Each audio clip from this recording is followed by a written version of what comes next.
Khamenei का बारूदी खेल, Donald Trump fail. Super power America की हेकड़ी निकल गई। चले थे सरेंडर करवाने, खुद भाग निकले। कूटनीति के मोर्चे पर ट्रंप को झटके पर झटका। ट्रंप अपने मुल्क में घिरे, विदेश में पूरे फंसे। ये तस्वीरें अमेरिका के लॉस एंजलिस शहर की हैं, चंद दिन पुरानी है, जिसमें ट्रंप की नीतियों का विरोध कर रही एक प्रदर्शनकारी को पुलिस वाला जोर से जमीन पर पटक देता है। दूसरी तस्वीर भी ऐसी ही है, जिसमें प्रदर्शन करने वाली लड़की को जोरदार धक्का देकर गिरा दिया जाता है। ट्रंप के राज में प्रदर्शनकारियों की आवाज को कुछ इस तरह कुचल दिया जाता है।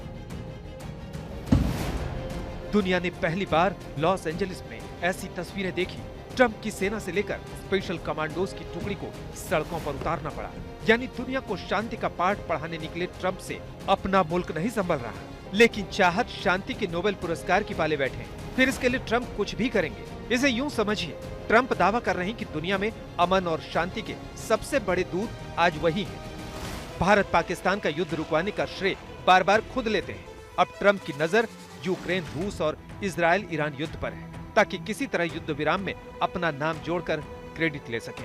लेकिन ट्रंप की कथनी और करनी में बड़ा फर्क है। सबसे पहले ईरान इजराइल युद्ध में ट्रंप को कैसे मुंह की खानी पड़ी बताते हैं।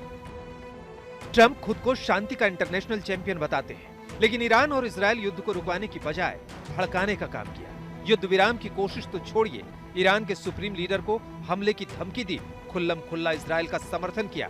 सोचा था धमकी से डरकर ईरान सरेंडर कर देगा, इजराइल का श्रेय लूट लेंगे।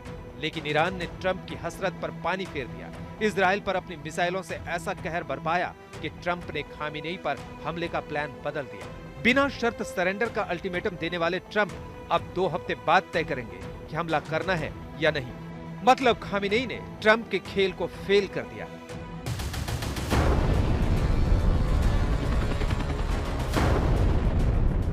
बीते 3 साल से रूस और यूक्रेन के बीच जंग जारी है। इस जंग में भी ट्रंप ने चौधरी बनने की कोशिश की, लेकिन ट्रंप को लेने के देने पड़ गए। ट्रंप ने राष्ट्रपति पुतिन से फोन पर 1 घंटे से ज्यादा बात की। माहौल ऐसा बनाया मानो ट्रंप की बातचीत के बाद यूक्रेन रूस युद्ध थम गया। युद्ध विराम की स्क्रिप्ट लिखी जा चुकी है, लेकिन हुआ उल्टा। सीज फायर तो छोड़िए, रूस और यूक्रेन के बीच युद्ध और भीषण हो गया। रूस ने भी ट्रंप की मध्यस्थता की कोशिश को दूध में मक्खी की तरह निकालकर फेंक दिया।